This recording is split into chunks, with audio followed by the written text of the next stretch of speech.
60일 정도 지났을 때 이미 러시아도 그렇고 우크라이나도 그렇고 작전적인 한계점에 도달했다고 봅니다.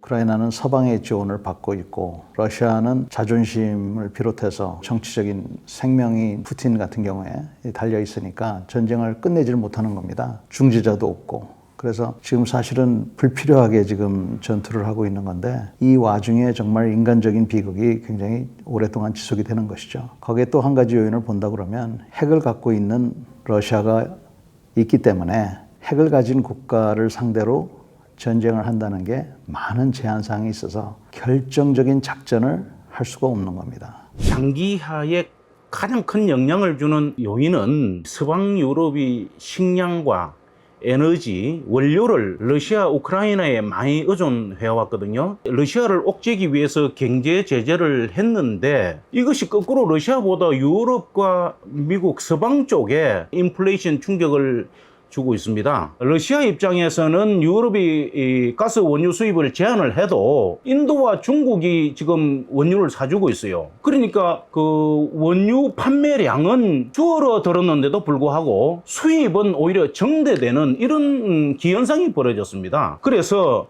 러시아는 우크라이나 전쟁을 오래 끌고 갈수록 더 남는 이런 상황이 되어버리고 또 돈을 더 벌게 되는 구조가 되어버렸습니다. 그래서 러시아 입장에서는 물론 병사들이 인명 손실이 있지만은 경제전쟁에서는 남게 되기 때문에 굳이 이거를 빨리 종결 지을 필요가 없다.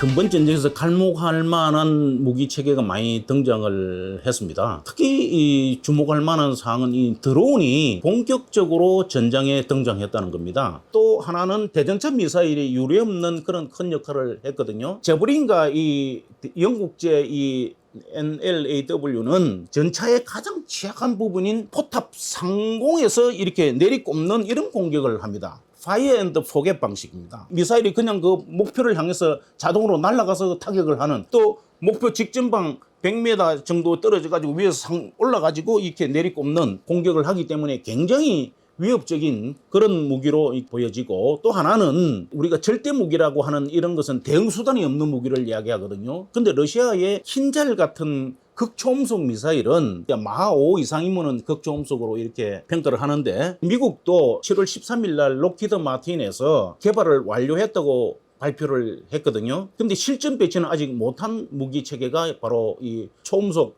미사일입니다. 러시아는 지난 3월에 또 이 킨자를 발사를 해가지고 적어도 초음속 미사일 분야는 러시아가 한참 앞서 있다, 이렇게 평가를 할 수가 있습니다.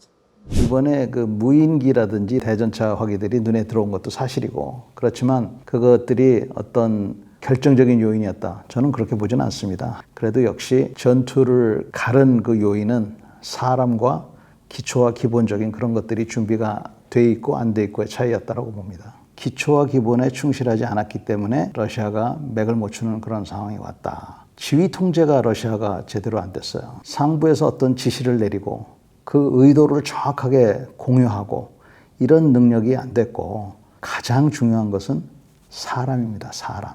러시아가 몇 년 전에 또 크리미아 반도를 불법 점령하고 우크라이나 군들이 준비를 하고 있었어요. 또 국민들이 전쟁 의지를 잘 갖고 있었다는 거.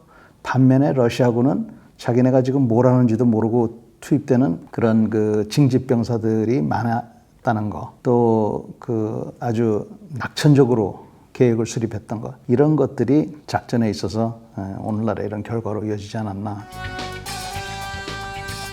전차 무용론은 사실 전차가 나올 때부터 얘기가 나왔어요. 1차 세계대전 때도 얘기가 나왔고 그 뒤에도 계속 얘기가 나왔습니다.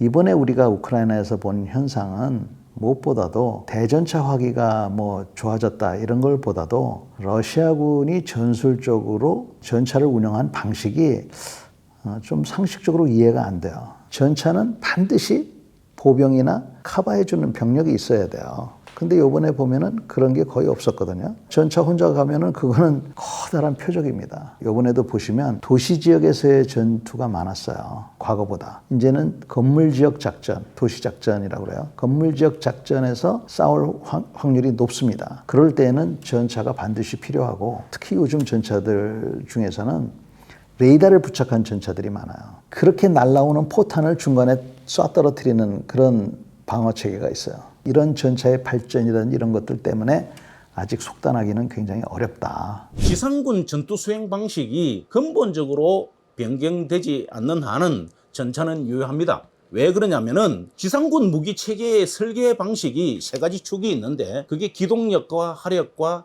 장갑 보호입니다. 세 가지가 집약이 된 게 사실은 전차다는 겁니다. 바로 그런 요소 때문에 전차가 집중 표적이 되는데 그렇다고 전차가 없으면 무엇으로 전투를 할 것이냐 하는 겁니다. 전차는 전부 전력이 탑재가 되어 있고 또 그 자체가 방어가 되고 움직일 수가 있잖아요. 4차 중동전 끝났을 때, 걸프전 끝났을 때, 이라크전 끝났을 때 이 모든 전쟁을 거쳐오면서 그때마다 전차시대 끝났다 그랬어요. 그러나 실제 전차 없어졌느냐? 그렇지 않다는 것이죠. 전차의 방어력을 증가시키기 위한 조치는 별도로 강구되어야 할 것입니다.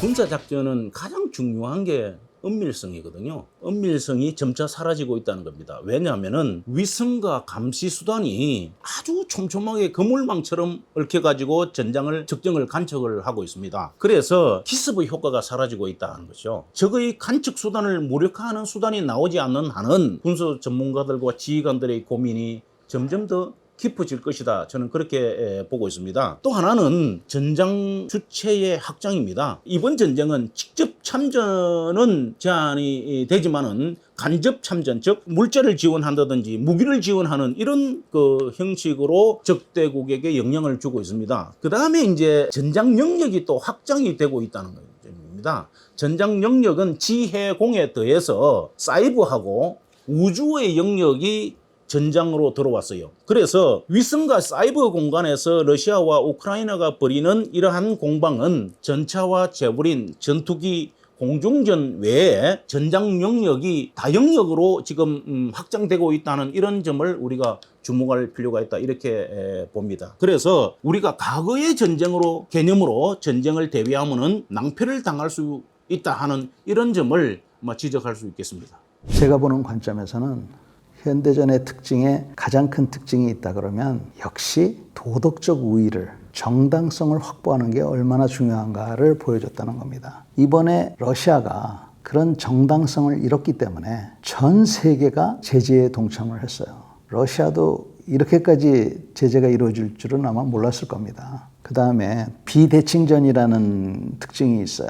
그것은 수단과 방법, 시간 이런 것들이 이제 옛날 같지 않다는 거예요. 그래서 융통성을 확보하고 있는데 소통이 잘 되는데 이런 데가 훨씬 더 유리한 고지를 차지한다라는 것이 저는 현대전의 특징이라고 보고요. 이렇게 본다면 지금 전차를 2,000대 갖고 있고 3,000대 갖고 있고 이게 중요한 게 아니라고 봅니다. 지금 러시아의 전차들이 터지는 장면 보셨죠? 그 전차가 T-62, 72, 90 뭐 이런 전차들이에요. 그 뒤에 나오는 숫자가 뭐냐 하면은 그 전차가 실전 배치된 연도를 말하는 거예요. T-90 같은 경우는 이미 32년 전에 실전 배치를 시작했다는 겁니다. 그러니까 우리한테 또 하나 시사하는 거는 우리가 지금 현재 2,000대를 갖고 있다. 상대방이 3,000대를 갖고 있다. 이게 중요한 게 아니라 어떤 전차를 갖고 있느냐. 최신식 전차를 갖고 있느냐 아니면 재래식, 소위 말하는 레거시 장비 이런 걸 갖고 있느냐 하는 게 이게 중요한 겁니다. 그래서 어쩌면 우리가 현재 갖고 있는 전차도 차라리 저런 식으로